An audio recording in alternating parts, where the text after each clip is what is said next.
जय श्री कृष्ण। आज आषाढ़ मास कथा में हम आपके लिए लाए हैं भगवान श्री कृष्ण के परम भक्त धन्ना जाट की कहानी। तो चलिए शुरू करते हैं। धन्ना जाट एक उच्च कोटि के कृष्ण भक्त और कवि हुए हैं। इन्हें धन्ना भगत और धन्ना सेठ के नाम से भी जाना जाता है। इनका जन्म एक किसान के परिवार में हुआ था। इनके पिता खेतीबाड़ी और गौ पालन किया करते थे। एक दिन धन्ना जी के परिवार में उनके कुलगुरु, जिनका नाम पंडित त्रिलोचन था, तीर्थ यात्रा करके लौटे और कुछ दिनों तक धन्ना जी के घर पर ठहरे। पंडित त्रिलोचन भगवान शालिग्राम की सेवा किया करते थे और बड़े भाव से शालिग्राम शिला की सेवा करते थे। उन्हें पुष्प अर्पित करते, उन्हें भोग लगाते। इसके बाद ही वे स्वयं भोजन किया करते थे। बालक धन्ना पंडित जी को यह सब करते हुए देखता तो उसे भी भगवान की ये सेवा बहुत पसंद आती थी। कुछ दिनों बाद जब पंडित जी जाने लगे तब बालक धन्ना पंडित जी से शालिग्राम भगवान के लिए जिद करने लगा। मुझे भी ठाकुर जी चाहिए, मुझे भी ठाकुर जी चाहिए। पंडित जी, ठाकुर जी मुझे भी दे दो। परंतु पंडित जी अपने ठाकुर जी छोटे से बालक को कैसे दे सकते थे। उनके माता पिता ने उन्हें बहुत समझाया, परंतु धन्ना जी नहीं माने। अंत में लोगों ने पंडित जी से कहा, अरे पंडित जी, यह तो बालक है, इसे शालिग्राम जैसा कुछ और देकर बहका दो। अगले दिन सुबह पंडित जी नदी में स्नान करने गए। वहां से एक गोल मटोल थोड़ा सा बड़ा काले रंग का पत्थर ले आए। तब वे धन्ना जी के पास आकर बोले, मैं तुम्हें अपने ठाकुर जी दे दूंगा, लेकिन मेरे पास तो दो ठाकुर जी हैं, एक बड़े ठाकुर जी हैं और एक छोटे ठाकुर जी हैं। बताओ तुम्हें कौन से ठाकुर जी चाहिए। धन्ना जी ने झट से जवाब दिया, मुझे तो बड़े वाले ठाकुर जी चाहिए। पंडित जी भी यही चाहते थे। पंडित जी ने धन्ना जी को वह बड़ा वाला काला पत्थर ठाकुर जी बताकर दे दिया। ठाकुर जी को पाकर धन्ना जी बहुत प्रसन्न हो गए और बड़े भाव से उनकी सेवा करने लगे। धन्ना जी रोजाना गाय चराने खेतों में जाते थे तो ठाकुर जी को भी अपने साथ ले जाते थे। धन्ना जी की माँ उनको बाजरे की रोटी, साग, अचार और गुड़ खाने को देती थी। अब धन्ना जी ने भी निश्चय किया कि वो भी पंडित जी की तरह ही पहले ठाकुर जी को भोग लगाएंगे, उसके बाद खुद भोजन खाएंगे। धन्ना जी ने खेत में बड़े प्यार से ठाकुर जी को पुकार कर भोग लगाया, परंतु ठाकुर जी भोग लगाने नहीं आए। अब तो धन्ना जी ने निश्चय किया, जब तक ठाकुर जी स्वयं प्रकट होकर भोग नहीं लगा लेते, वे भी भोजन ग्रहण नहीं करेंगे। सुबह से शाम हो गई। जब ठाकुर जी ने धन्ना जी की रोटी का भोग नहीं लगाया तो धन्ना जी ने शाम को वह रोटी गाय को खिला दी। 3 दिनों तक ऐसा ही चलता रहा। न ठाकुर जी भोग लगाते और न ही धन्ना जी भोजन करते।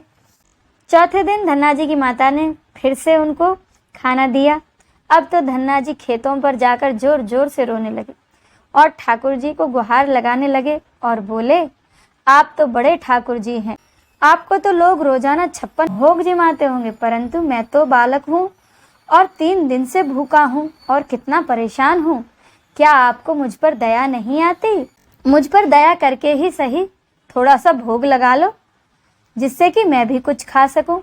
पंडित जी ने कहा था कि आपको खिलाए बिना कुछ नहीं खाना है, इसीलिए पहले आप खा लो, उसके बाद मैं खाऊंगा। धन्ना जी के भोलेपन से की गई प्रार्थना सुनकर भगवान श्री कृष्ण साक्षात प्रकट हो गए। अपने ठाकुर जी को देखकर धन्ना जी भी बहुत प्रसन्न हुए। उन्होंने ठाकुर जी को माँ की दी हुई बाजरे की रोटी, साग और गुड़ खाने को दिया। ठाकुर जी ने बड़े चाव से धन्ना जी की रोटी खाई। 4 रोटियों में से 2 रोटी ठाकुर जी ने खा ली। जब ठाकुर जी ने तीसरी रोटी उठाई तभी धन्ना जी ने उनका हाथ पकड़ लिया और कहा, सारी रोटियां आप ही खा जाओगे, मुझे भी तो भूख लगी है, मैंने भी तो 4 दिनों से कुछ नहीं खाया। 2 रोटी तो आपने खा ली, अब 2 रोटी मेरे लिए भी छोड़ दो। यह सुनकर ठाकुर जी मुस्कुराने लगे और बची हुई 2 रोटियां धन्ना जी ने खाई।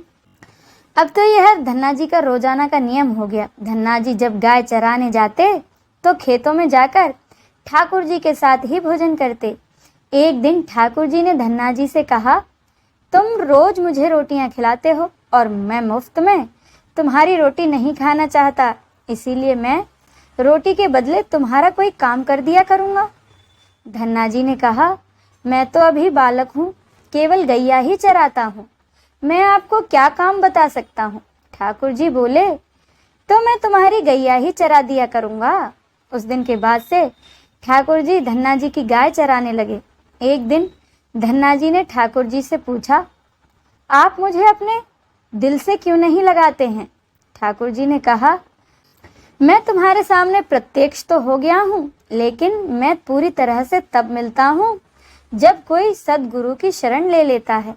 अभी तक तुमने किसी गुरु की शरणागति ग्रहण नहीं की है, इसीलिए मैं तुम्हें अपने हृदय से नहीं लगा सकता। धन्ना जी बोले, मैं तो जानता ही नहीं कि गुरु किसे कहते हैं, फिर मैं किसे अपना गुरु बनाऊं? ठाकुर जी बोले, काशी में जगत गुरु श्री रामानंदाचार्य मेरे ही स्वरूप में विराजमान है, तुम जाकर उनकी शरणागति ग्रहण करो। ठाकुर जी के कहे अनुसार धन्ना जी ने काशी जाकर श्री रामानंदाचार्य जी की शरणागति ग्रहण कर ली। उस समय धन्ना जी की उम्र 15-16 साल के आसपास थी और श्री रामानंदाचार्य ने भी धन्ना जी को अपने शिष्य के रूप में स्वीकार कर लिया और उन्हें आदेश दिया कि अब तुम अपने घर चले जाओ। धन्ना जी बोले, गुरुजी, अब मैं घर नहीं जाना चाहता, आप मुझे घर जाने का आदेश क्यों दे रहे हैं? गुरुजी बोले, अगर तुम यहाँ रहकर भजन करोगे तो केवल तुम्हारा ही कल्याण होगा, लेकिन अगर तुम अपने घर जाकर खेती किसानी करते हुए अपने माता पिता की सेवा करते हुए भजन करोगे तो तुम्हारे साथ कई जीवों का उद्धार हो जाएगा। गुरुजी के आदेश पर धन्ना जी घर लौट आए। इसके बाद जैसे ही धन्ना जी घर पहुँचे, ठाकुर जी ने उन्हें अपने हृदय से लगा लिया।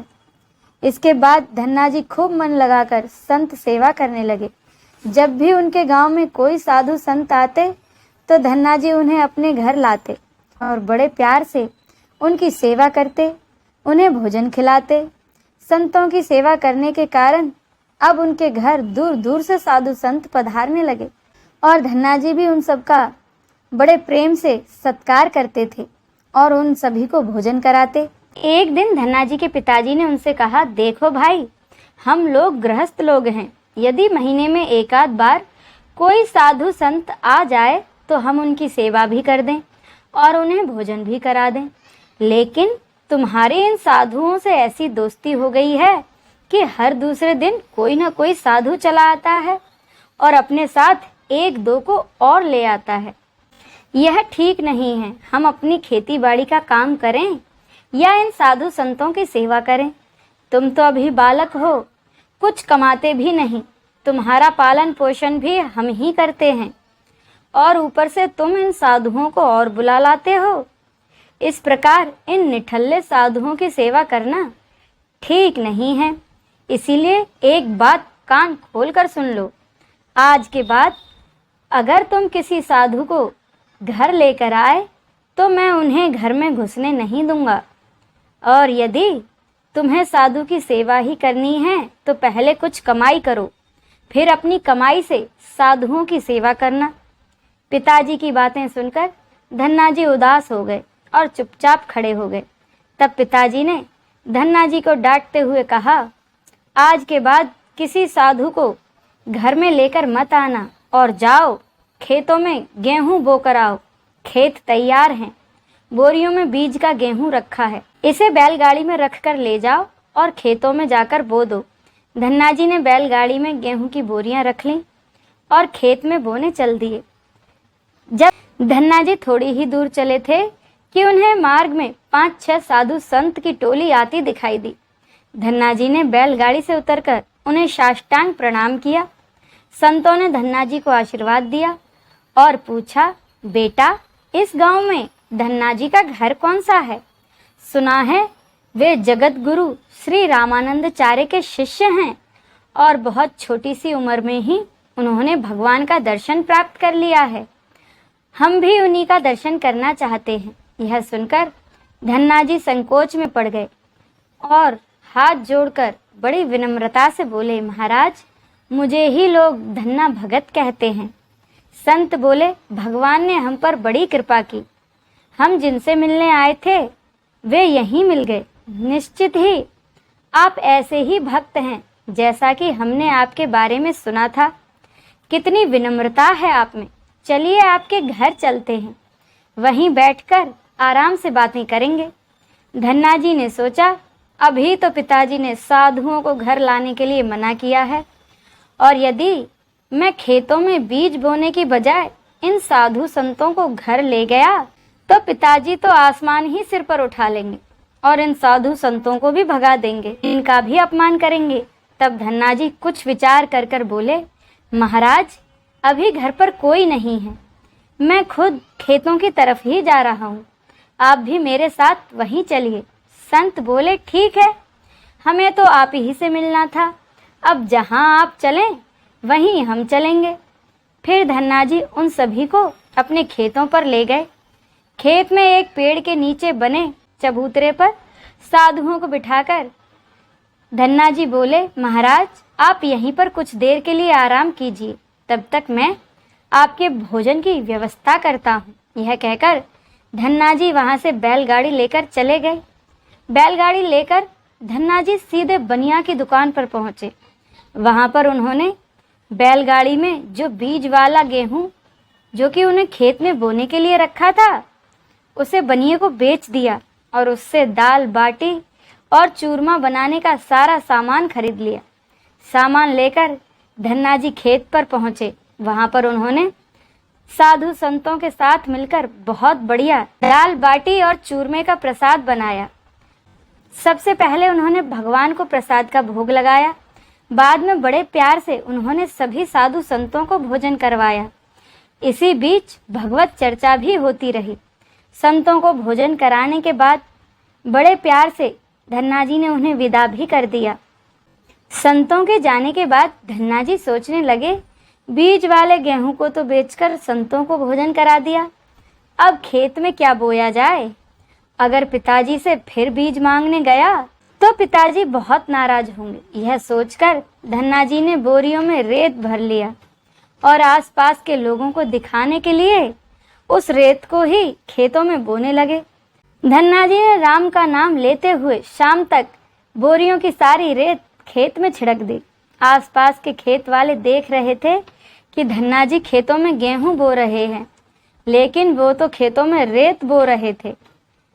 खेत बोने के बाद धन्ना जी बड़े प्रसन्न मन से घर की ओर चल दिए और सोचने लगे, खेतों में अब कुछ उगना तो है नहीं, तो देखभाल भी नहीं करनी पड़ेगी। घर पहुंचते ही पिताजी ने पूछा, खेत बो आए? धन्ना जी बोले, जी पिताजी बो आया। कुछ दिनों बाद धन्ना जी के पिताजी और गांव के कुछ बड़े बूढ़े लोग धन्ना जी के पास आए और बोले, तुमने कैसा खेत बोया है, ऐसी फसल तो हमने अपने जीवन में आज तक नहीं देखी। ऐसा लगता है मानो गेहूं का एक एक दाना नाप नाप कर एक समान दूरी पर बोया गया है और सारे ही दाने उगाए हैं। इतनी सुंदर फसल तो हमने आज तक नहीं देखी। ये सब तुमने कैसे किया? धन्ना जी सोचने लगे, ये सब उनको ताना मार रहे हैं, खेत में कुछ उगा ही नहीं होगा, इसीलिए ऐसी बातें कर रहे हैं। तब धन्ना जी ने खुद खेत पर जाकर देखा तो वहां जाकर वे आश्चर्यचकित रह गए। उन्होंने देखा जिस खेत में उन्होंने रेत बोया था वहां पर फसल उगाई थी और ऐसी सुंदर फसल उन्होंने भी कभी नहीं देखी थी। फसल को देखकर धन्ना जी को भगवान की कृपा का एहसास हुआ और उनकी आंखों से आंसू निकल आए और धन्ना जी जोर जोर से रोने लगे। इस पर धन्ना जी के पिताजी और गांव के अन्य लोग धन्ना जी से उनके रोने का कारण पूछने लगे। तब धन्ना जी ने रोते हुए सारी घटना कह सुनाई। धन्ना जी बोले, पिताजी, जिस दिन आपने मुझे संतों को घर लाने से मना किया था और खेतों में बोने के लिए गेहूं दिया था, उसी दिन खेतों की तरफ जाते समय रास्ते में मुझे कुछ साधु संत मिल गए।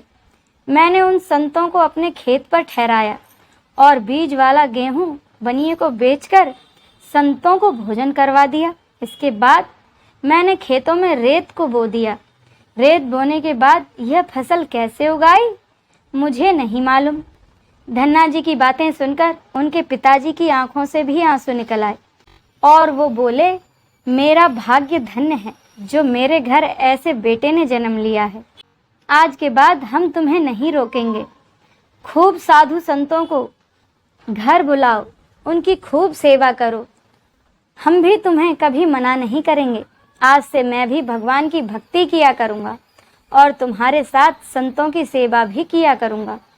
इसके बाद धन्ना जी और उनके परिवार वाले खूब संत सेवा करने लगे। कुछ समय बाद धन्ना जी की उगाई हुई फसल को काटने का समय आ गया। उस फसल से और उतने ही आकार की खेती से 50 गुना ज्यादा गेहूं निकला। यह गेहूं इतना ज्यादा था कि उसे रखने तक की जगह धन्ना जी के पास नहीं बची थी।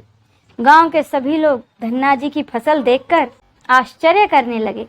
अब धन्ना जी और उनका परिवार अपनी क्षमता के अनुसार खूब संत सेवा और भगवान की भक्ति करने लगे। उनके घर हमेशा साधु संतों का तांता लगा रहता। साधु संतों की बड़ी बड़ी जमातें आती। धन्ना जी सभी का बड़े प्रेम से आदर सत्कार करते।